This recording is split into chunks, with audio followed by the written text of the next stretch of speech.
O Senhor esteja convosco. Ele está no meio de nós. Proclamação do Evangelho de Jesus Cristo, segundo Marcos. Glória a vós, Senhor.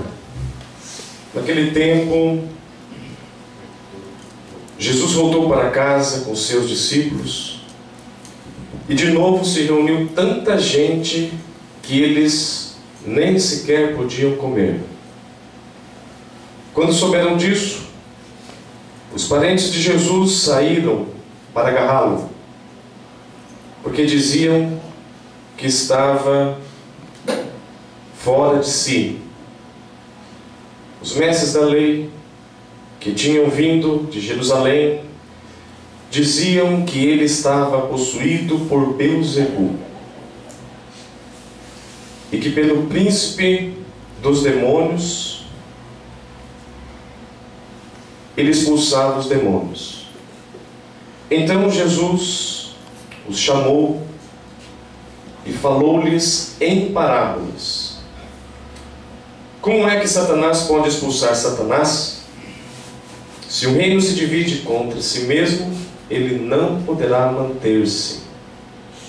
Se uma família se divide contra si mesma, ela não poderá manter-se. Assim, se Satanás se levanta contra si mesmo e se divide, não poderá sobreviver, mas será destruído. Ninguém pode entrar na casa de um homem forte para roubar seus bens, sem antes o amarrar. Só depois poderá saquear sua casa. Em verdade vos digo, tudo será perdoado aos homens, tanto os pecados como qualquer blasfêmia que tiverem dito. Mas quem blasfemar contra o Espírito Santo nunca será perdoado, mas será culpado de um pecado eterno. Jesus falou isso porque diziam: ele está possuído por um espírito mau. Nisso, chegaram sua mãe e seus irmãos, eles ficaram do lado de fora e mandaram chamá-lo. Havia uma multidão sentada ao redor dele. Então lhe disseram: tua mãe e teus irmãos estão lá fora à tua procura. Ele respondeu: quem é minha mãe e quem são meus irmãos? E olhando para os que estavam sentados ao seu redor, disse: aqui estão minha mãe e meus irmãos. Quem faz a vontade de Deus, esse é meu irmão, minha irmã e minha mãe. Palavra da salvação. Glória a vós,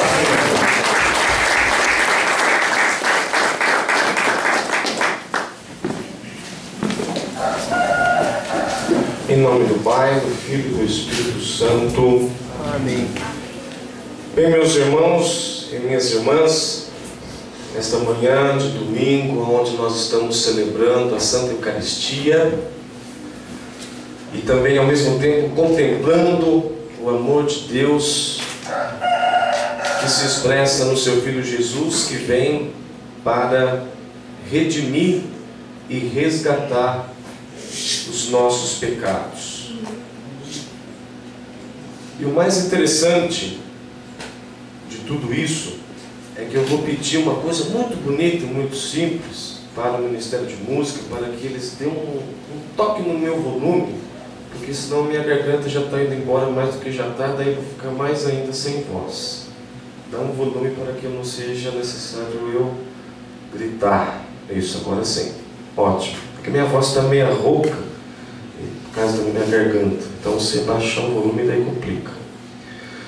Mas ontem, analisando e assistindo o filme, conforme eu já havia comentado para vocês, aquele filme muito filosófico, muito teológico, uma mensagem artística muito bonita, que aquele ministério de dança, de teatro, de arte, eles expressaram, né, passando a mensagem. E eu até disse que foi um assunto muito, não vou dizer meu, mas da minha congregação, que aliás eu quero até dar um destaque aqui, muito interessante, que talvez para você não signifique nada, mas pode vir a significar a partir de agora, porque nós temos aqui 3 comunidades religiosas nesse retiro, 4 contando com a comunidade de Londrina e a comunidade local terapêutica, porque nós temos a Canção Nova, né, na pessoa da Fabiana, do Pepe, e também do Tiba, nosso pregador, e temos aqui também a comunidade Shalom, né, uma pessoa aqui do Ministério de Música, acho que nem todos fazem parte, só alguns, né? E eu que faço parte de uma congregação religiosa também, que são os Redentoristas. Então nós temos Canção Nova, Shalom e Redentorista. Gente, vocês não são pouca coisa não. É a mesma coisa. Não sei se você já ouviu dizer que uma vez o Papa estava... Mas isso aqui não aconteceu, tá? Não vão levar a sério isso não. Uma vez o Papa estava passeando de carro, só ele e o chofer. Só que daí sabe que o Papa, sempre quando faz isso, anda num carro blindado e com um vidro fumê bem escuro. Aí então o Papa falou assim pro chofer dele, ó, eu tô querendo dirigir, deixa eu dirigir. Aí trocou de lugar e foi no lugar do chofer, do motorista, e o chofer foi lá no banco traseiro. E o Papa todo tranquilo, dirigindo, pilotando o seu carro pelas ruas da Itália. Daqui a pouco passa por um posto policial e o guarda para. E aí bate no vidro e pede para abaixar o vidro. Quando abaixou o vidro e o guarda percebeu que o motorista era o Papa, ele disse, meu Deus, pode continuar, porque se o Papa está dirigindo, imagina quem está lá atrás. Vai embora. Só podia ser Jesus Cristo, né?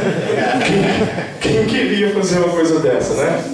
Então eu estou dizendo isso para você, gente, porque para ter 3 comunidades assim, tão bonitas, assim, com um carisma tão bonito e tão forte assim aqui no nosso... Vocês só pode ser coisa forte mesmo, gente, né? Então vocês estão de parabéns, aproveita esse momento, porque não é sempre que acontece isso não, tá? Pode ficar tranquilo. E gente, eu vou falar uma coisa para vocês. Eu digo isso porque o Redentorista nasceu de um salmo que, por providência de Deus, coincidiu, não é coincidiu, porque daí tira a palavra coincidência. Pela providência de Deus, o salmo de hoje é o salmo que inspirou Santo Afonso a colocar o nome da sua congregação, toda a espiritualidade. Nós sabemos muito bem uma coisa, nas nossas Bíblias existe uma tradução do grego e também do hebraico. Então às vezes na sua Bíblia vai estar uma tradução diferente da numeração, vamos dizer assim, da numeração. Então na numeração do lecionário é Salmo 129.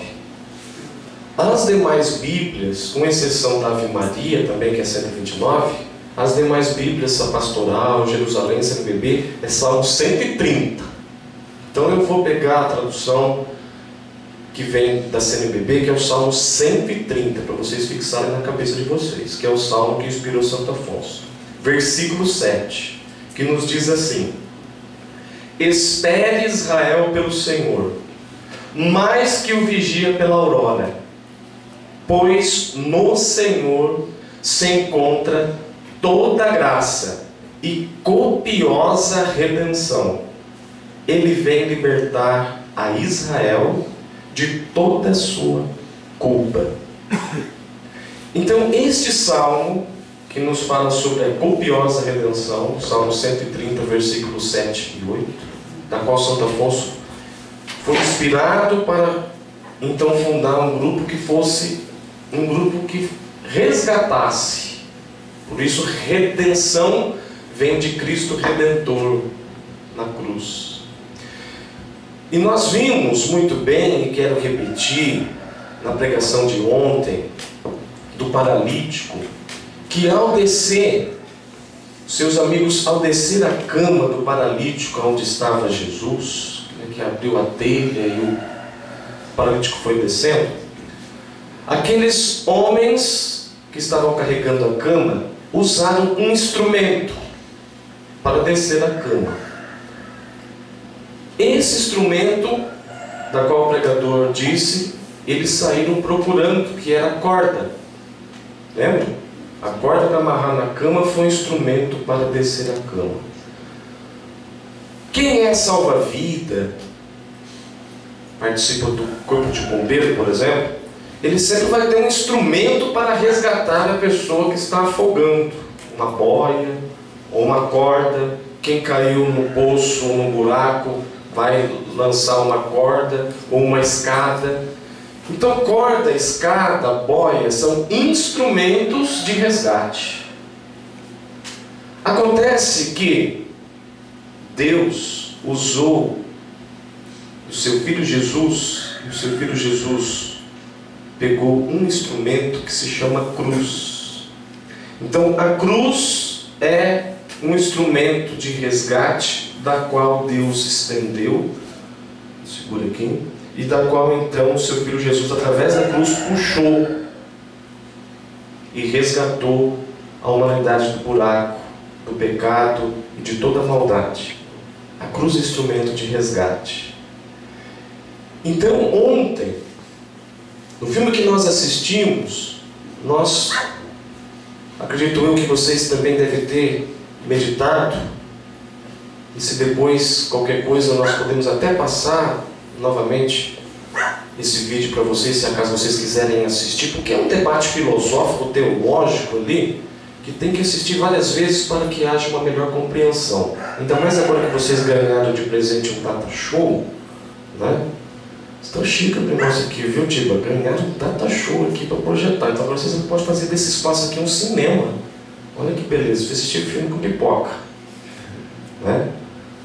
Então, gente, nós analisamos ontem o filme, em todo momento, aquele homem que estava representando aquele que vinha para salvar, e aquele que estava no poço, no chão, que seria a pessoa que estava sendo resgatada.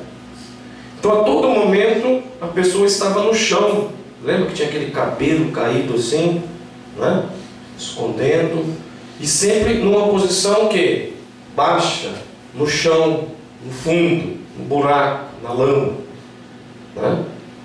Então vem a pessoa do resgate, a pessoa de Jesus, faz todo um discurso, faz toda uma filosofia, toda uma teologia, e aí então existe um momento que ele diz assim: olha, levanta. E aí a pessoa que estava no baixo tenta levantar, mas o que acontece? Cai de novo, porque ela quer levantar com sua própria força. E nós não podemos levantar com a nossa própria força, porque nós somos fracos. E temos que reconhecer que somos fracos. E que sem a ajuda de Deus nós não vamos a lugar nenhum. Todas as vezes que nós quisermos levantar por nossa própria conta, achando que nós temos poder, nós vamos cair no mesmo erro que Adão e Eva caíram. Porque nós não somos Deus. E Adão e Eva, eles quiseram ser Deus. Que na primeira leitura de hoje nos diz o quê? Deus disse: olha, não revem naquela planta. E eles foram lá e mexeram e desobedeceram a Deus. Porque aquela planta era a planta do conhecimento do bem e do mal. Então eles queriam o quê? O poder. O demônio, gente, age em cima do poder. É o primeiro pecado que entrou na humanidade, dos 7 pecados capitais que nós temos, é a soberba. Se você pegar a sequência, a soberba é o poder.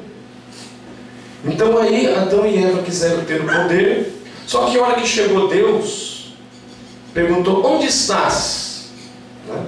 A pergunta que faz a primeira leitura de hoje: onde você está? E a pergunta que faz a cada um de nós: onde você está? E aí então eles perceberam que estavam nus, porque na realidade eles começaram a ter consciência, e a nossa consciência vai nos acusando, porque não é Jesus que veio nos acusar. Lembra do filme? Você está me acusando. Você não é eu que estou te acusando, é você mesmo que está se autocondenando, você que está se condenando. E aí o que acontece? Deus perguntou para Adão: o que você fez, Adão? Foi você que cometeu esse erro? O que Adão disse? Foi a mulher que você me deu, ela que é a culpada. E aí Deus pergunta: então, Eva, foi você? O que a Eva falou? Não, foi a serpente. Perguntou para Adão, Adão falou que foi a Eva. Perguntou para Eva, Eva falou que foi a serpente. Gente, na hora de cometer o erro é bom, gostoso, mas na hora de assumir que cometeu e que errou e que pecou, aí um vai jogando a culpa para o outro, e aí você não acha culpado. Gente, eu trabalhei uma época na pastoral carcerária, entrei por alguns presídios, cadeia de Guaratuba, cadeia em São Paulo, presídio segurança máxima em Campo Grande, lá na Federal, onde estava o Fernandinho Beiramar. Todos os presos, quando caem na cadeia, ficam inocentes, não sei o que acontece. Você vai conversar com o padre, mas eu não estava lá, não foi, a arma estava na mão de outro cara e disparou. Cada um, gente, todo mundo é santo na hora. Mas eu não estou falando isso na experiência da cadeia que eu passei, que eu presenciei. É porque daí ali sempre tem um advogado. Mas na nossa vida também tem as nossas cadeias, tem os outros advogados e tem outras prisões, que não necessariamente seja aquela cadeia que tem aquelas grades. E conforme eu falei ontem, o paralítico que estava na cama sendo carregado por outros, os outros também tinham as suas paralisias. Então nós também temos os nossos medos, as nossas fraquezas, de não assumir, de jogar a culpa nesse mundo. Não, foi ele. Eu lembro quando era criança, minha mãe chegava e perguntava assim: quem riscou essa parede? Foi ela, a minha irmã. Mentira, mãe, foi ele. E aí, eu era o irmão mais velho, e sobrava para quem?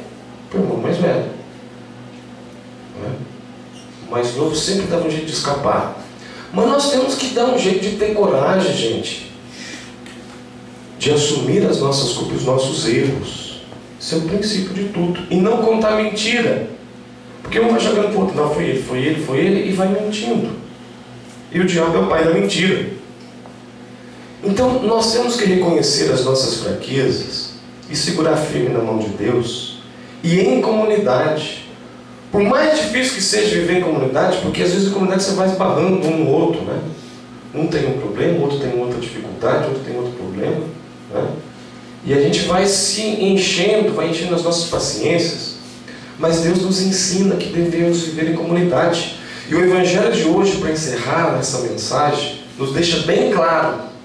Quando Jesus estava sendo acusado, chamaram ele de louco. A própria família disse: ele está fora de si. Ou seja, ele não está seguindo as normas que os poderosos impuseram, mas ele está vindo com uma outra norma. E aí quem não segue a norma do poder é louco, está fora das normas. Mas Jesus estava vindo pregando um outro jeito de se viver. Era uma outra norma. E aí então pergunta para Jesus: sua mãe, seu irmão está aí fora e quer falar com você. Algumas pessoas interpretam essa passagem de uma maneira totalmente errada, dizendo que Jesus tinha outros irmãos biológicos e que a mãe de Jesus teve outros filhos biológicos. Não teve. Sua mãe e seus irmãos estão aí fora, mas ninguém disse: sua mãe e os filhos da sua mãe estão aí fora. Falou irmãos. E aí então é que nós temos que tomar cuidado para não interpretar a Bíblia de uma maneira errada e falar besteira para o povo depois, dizendo que Nossa Senhora teve mais filhos por causa dessa passagem. Olha, presta atenção que eu vou recorrer ao texto. Olha o que Jesus diz: olhando para o que estavam sentados ao seu redor. Então olhando para as pessoas que estavam ao seu redor, né? O que Jesus disse? Aqui estão minha mãe e meus irmãos. Quem faz a vontade de Deus, esse é meu irmão, minha irmã e minha mãe. Isso significa que todos os que colocam em prática a palavra de Deus, torna-se irmãos de Jesus. Todos os que colocam em prática a palavra de Deus, tornam-se mães de Jesus. Então Jesus tem um monte de mãe. É claro que é um monte daquelas que colocam em prática. Tem várias mães e vários irmãos. E aí então Jesus nos disse, deixa muito bem claro, despertando através desse evangelho a vivência comunitária. É na comunidade que o Espírito Santo vai nos ensinando, vai nos colocando para que possamos nos recuperar juntos, porque sozinho nós não podemos. Sem a ajuda de Deus e sem a ajuda do outro, nós não podemos. Não podemos. É a vivência da comunidade. Então, nesse momento, para encerrarmos essa reflexão, essa mensagem, eu peço para que vocês então fechem um pouquinho os olhos e o Ministério de Música vai nos ajudar através dessa letra muito bonita. Letra essa que nos diz que nós não podemos dar um passo sem levar Deus no nosso coração. Não podemos caminhar sozinhos.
Se quer